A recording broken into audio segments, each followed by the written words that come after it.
going to be taken off the board here by Tempo Storm, so definitely not wanting Old School to get that character that he's known oh so well for. Now Cloud9 have to decide where they want to go with this one. A lot of things they could go for in terms of bans here, but I mean, where do you even go with this one? Because it doesn't feel like there's one specific pick that has to be locked in for Tempo. I think you just take away, either, I was going to say one of the stronger heroes that we've seen, either Blackfeather, I was going to say Idris would be another one, but it's Arden coming out for Tempo Storm. So this will be likely the carry Grace, but I will hold out hope that it could be the carry Arden. But it's not likely. Yeah, most likely the CP, not the CP.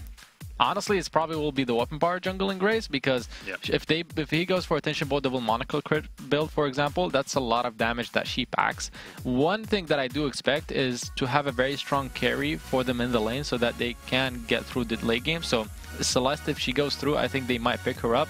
CP Idris is another option. So possibly what they're saying is we have two different options. You can't take both. We'll get one or the other. Well, they really have three options, because you also have the Scarf in that mix as well. True. So they're guaranteed to get one of those strong CP laners. It is Krull and Celeste for Cloud9. Again, a very strong control. Oh, okay, Tempo Storm. I mean, I don't even know what to say about When in doubt, try and throw your opponents off their game. That's all I can imagine. You could have CP Fortress jungle, Weapon Power Grace lane, and then Arden Captain. Yeah, could be an option it's for the them. possibility. Yeah, and other than that, you could still play CP Fortress in lane. It's something that Gangsta's played in the past. Off competitive, like we had prepared it, but we never got the chance to play it in competition. Is strong, but it most likely will be the Grace in the lane. All right, so obviously on the side of Cloud9, we've got kind of a classic triple CC composition, very easy lockdown that you can chain together from these three characters and kind of build a lead for yourself. Like, is there an expectation of what Tempo Storm are bringing out here? Like, can you predict anything from this composition, or is this kind of just memeing a little? I think they're just trying to be extremely durable and trying to catch Cloud9 off guard a little bit, see if they can catch them by surprise. All right, well, we've got to get on into this game. Game 2 of this series. Hashtag Vainglory8 on Twitter to let us know who you want to take this one. Tempo Storm versus Cloud9. Let's get into this. Well, sometimes you need to wish upon a star, and Tempo Storm, I hope they all wished with this one. This is pretty wild stuff, Cannon.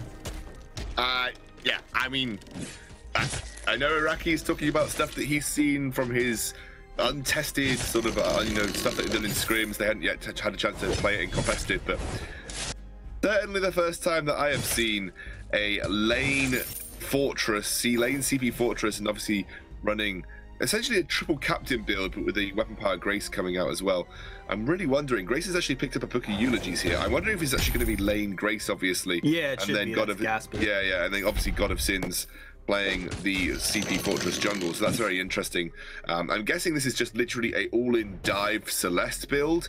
Like, you just literally throw the kitchen sink at Celeste and hope the kitchen sink knocks her out, otherwise you're pretty boned. Yeah, pretty much. I think this is a troll tasty bacon comp right here. If you're gonna draft this comp, you're not gonna go weapon Arden. Exactly. You don't have weapon Arden. Shame on you. Tasty Bacon's probably crying at the analyst desk right now. Yeah, I'm crying and casting at the same time. It's okay, Tasty Bacon. At least he'll have a moment. Let's see if he has a tear in his eye when we get back to them on that analyst desk. But you know, let's break this one down. What's the way? I mean, you say just throw the kitchen sink at Celeste. Is it that simple? I mean, yes.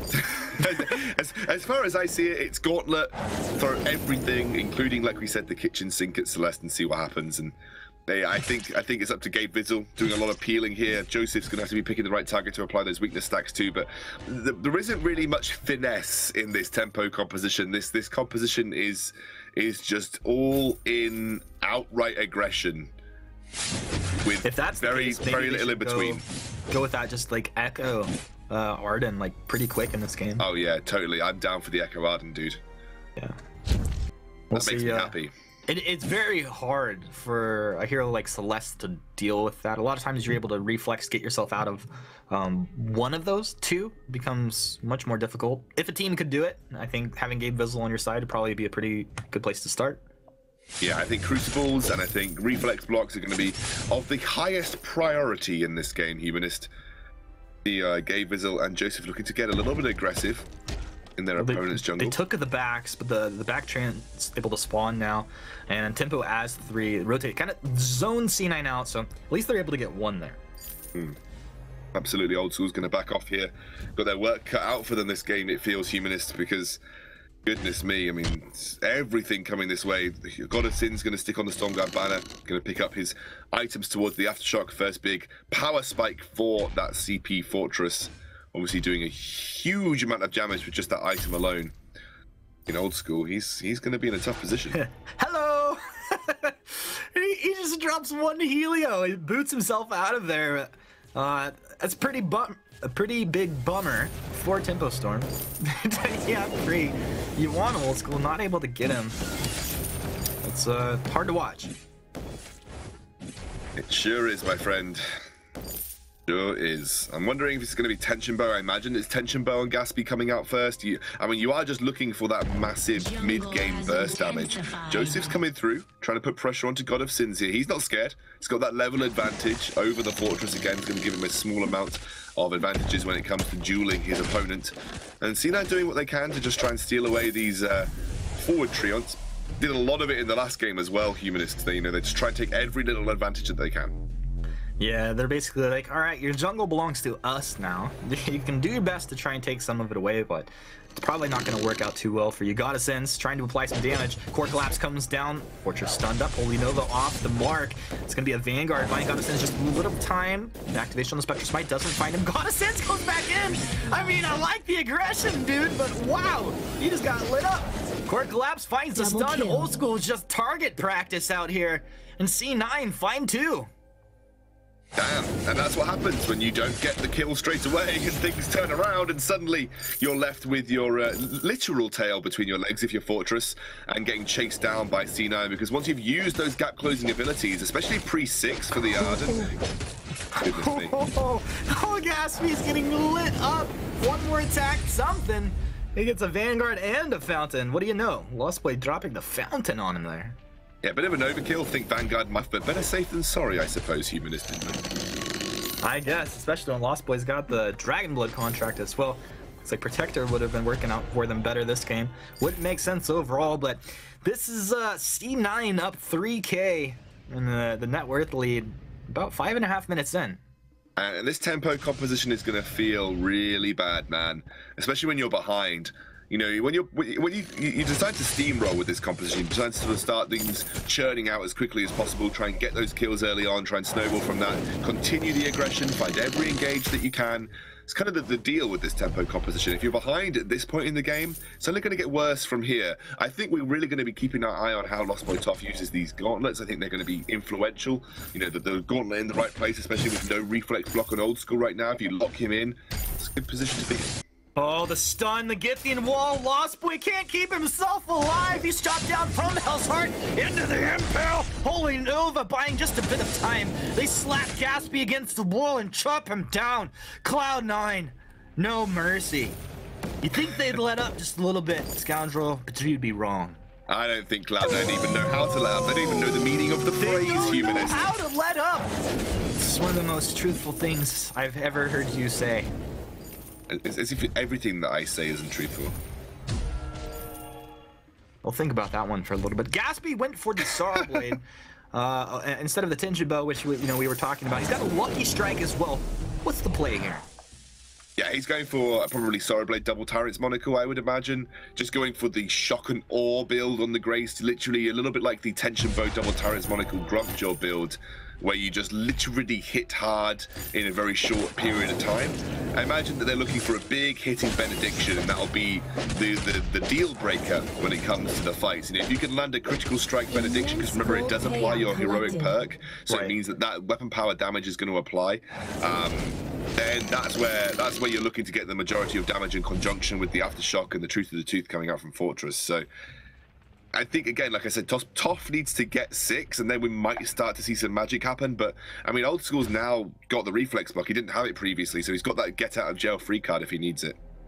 I'd feel a lot better about this if Toph was weapon Arden right now. Gaspy getting aged on. They just block off. They gauntlet. Two-man core collapse the Solar Storm. Old School's doing just fine. They're still holding the fountain. And I'm like, Tempo Storm, what are you doing? Gaspy, divine intervention on himself. Joseph having a little party down here, taking the laner down. The carry should be going down. It's Joseph in a 2-1.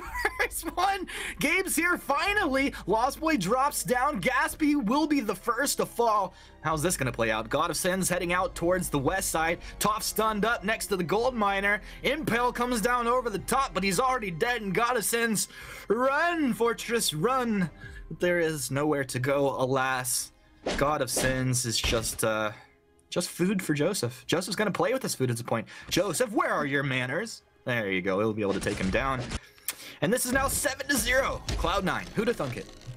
Yeah, beautiful mechanics from Old School. Great placement of the core collapse lands onto multiple members, aggressing Gaspy and God of Sins caught under the turret of C9 there. And again, that allowed the disengage to happen. That was a 2 versus 3, and Old School and Gabe Bizzle still came out on top. And like I said, a little bit late now, Joseph's actually already picked up his reflex block. The gauntlet doesn't mean much when that happens. And now Toph's got to go towards Crucible because he needs it to block the core collapse. But he also needs the Echo as they start to potential just warding C9 away. I don't think this is going to be a full engage. They have 10 seconds before the fountain will be available, and they're not going to go. They have successfully defended the Crystal Sentry.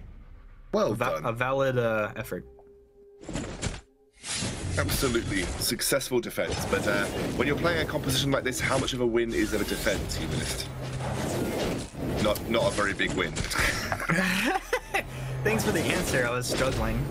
I thought you might. That's why I filled in the blanks. But yeah, it's not a very big win if you're defending something as this composition, because literally 0% of your composition is supposed to defend. Hey, Gaspy has defensive elements of his kit. So does Lost Boy. All right. Obviously, they shouldn't be on the back foot. They're down in net worth. We're 10 minutes in, 7-0, Cloud9. Tempo Storm still alive here, though. All right, let's be real. They have a chance. How much chance of a chance would you give them? Never tell me the odds, Humanist. That's the what chance I'm asking. Never tell me the odds. All right, scoundrel. I won't tell you the odds. Do you know the odds? I think I'm pretty sure at about 5% to Tempo at this point. C9. That's generous. That's generous. Never tell me the odds, scoundrel. But you just told me the odds. I gotta say, can't tell me the odds if I tell you the odds. C9 bearing down on the turret as Twitch chat wonders, what are these casters talking about? I think it's got to the point in the night where no one knows what we're talking about. There's the gauntlet. Knows. Toph knows he's got the gauntlet. Joseph starts to get lit up. Get the wall onto 3. Doesn't find a stun. Gabe Bizzle. Truth of Tooth in from God of Sins. Look like they don't want to chase. It's going to be what? The War Tread's going back the other way. Not going to find the engage. Old School laying down those Helios. From Hell's Heart's going to connect. 2-man get the wall into the impale over the wall. Lost Boy finding a bit of almost buying enough time for his teammate to do something. God of Sins. Rest in peace, dear God of Sins. It's been a rough one for you today, my friend, but welcome back to Vainglory 8. Old School, he gets lit up, but a nice get in the wall peels Gaspy back. He can't even define intervention himself. He needs an intervention. We need an intervention. Cloud9 on a tear. Yeah, I think the fact that Cloud9 are just now steamrolling. They're 11 minutes into the game against a composition designed specifically to try and capitalize off early item spikes and run away with things. Maybe you get to the point where you get double Tyrant's Monocle on Grace, you find a good Benediction, no armor on Old School means you might be able to get a hard-hitting couple of basic attacks which might end up sealing the deal, but damn, I just don't think so at this point in time. You should really be trying to be the aggressors and be the ones that head with Tempo Storm, and if you're allowing C9 to dictate the pace of all these team fights, you've already lost. Well, what's tough is Gabe has an Echo. Like, you want to engage in. Lance is already good at peeling for this list. You've got Joseph with the From Hell's Heart, but Gabe can just throw a double gift in the wall, double impale, whatever he wants to, whatever he needs to do in this fight. So, wow, tough position to be in. Honestly, if Tempo Storm are able to find 1 or 2 kills here before the game's over, I'm gonna call that a win. You know, I might even be in that camp, Humanist. I might even be in that camp. might be in that camp. Well, let's see. Gabe Bizzle poking around. He's gonna find the impale. Oh, from Hillsard, blocked off. Gauntlet canceled. Gabe, no! Cancel the gauntlet. Feels bad. Not lost point. Top Gaspy. Last one taken down. An ace for Cloud9. 12-0. Have mercy, please. No, I think we already ascertained that Cloud9 don't even know the meaning of mercy. They're going to take the choke point turret down at 13 minutes into the game. You've got a 4-item build Celeste, accelerated there, gifted tribute by this roster of Tempo, as they gave over so many kills early on. Old School has been on absolute form this series, and his Celeste has got even better from that unified Western Live Championships. You can see C9 have really practiced, and Gabe Bizzle on his Lance is always a spectacle to behold. There've been some great peeling moments, Old School as well, with mechanically great with some of these core collapses. Humanist is tough position for Tempo, tough position. It's a tough position indeed, man. Oh, I think that's a nice way to describe it at this point. Huge net worth advantage, kill lead, objective lead, pretty much everything. A moral victory happening for C9 as well. Feels good, man, for them here in week 1 of autumn season. Yeah, I mean, it's absolutely fantastic. I mean, at this point in time, it's almost like coming into the first week is like flexing your muscles. You know, you've come back from the Unified Western Live Championships as the champions, the crown champions. You beat the then Immortals roster. And to have this kind of performance against Tempo is really sending a message. Gifting wall, Solar Storm rips through. Gaspy taken down. They're looking for more. Lost Boy top. Do something godly. He throw the gauntlet down, trying to buy himself. Well, he does buy himself enough time to stay alive, so a small victory to Storm. Let's see, C9 probably want to look to close this game out. We'll have to play it carefully, even though they are incredibly far ahead. It's throwable. Every game is throwable if you know how to do it. C9 know how to not throw, so they'll be going back out. And Gabe's picked up a lot of CP here, picked up the Shatterglass. This is something that we often used to see on Lances, maybe as a 5th or 6th item. Doing this increases some of the damage of your abilities, but also most notably increases the stun time on your Githian Wool, increases the root time on your Impale, so you gain a utility bonus by having the Shatterglass here. Also means he's going to stab a little bit harder when he does his combat roll. There's a CP scaling on that particular ability too. So Gabe Bizzle just, you know, maybe saying that his Githian Wool duration more important than a Crucible, and Tempo the way it's going. Tempo's got to make a play here. Impale blocked off. Goddessens moves back. Lost Boy's on the front side of the fight here. Lost Boy getting stunned up. Combo. Solar Storm comes on through. Old School knocking him down as his team lines him up. Double kill. Beautiful plays here. Joseph will take the last kill. And that should be all she wrote. Cloud9 pretty much stomping on Tempo Storm here. Yeah, I don't think I could phrase it any better, Humanist. I think you've come up with the best phrasing that we could potentially imagine. I think might even be contesting for the quickest game of the day here in the Vainglory 8, and C9 look every bit as strong as we remember them. Incredible performance from them, a unique composition from Tempo, designed to get ahead early, designed to abuse early item spikes and put pressure onto the Celeste, but it didn't work out. When you play this composition from behind, you're going to have a bad time, and well, a bad time is what Tempo had. I think Tempo Storm did have a bad time there. Congratulations, Cloud9. We'll see what Tempo Storm can do in the future weeks, but that's going to be it for now. We'll go ahead and break this one down.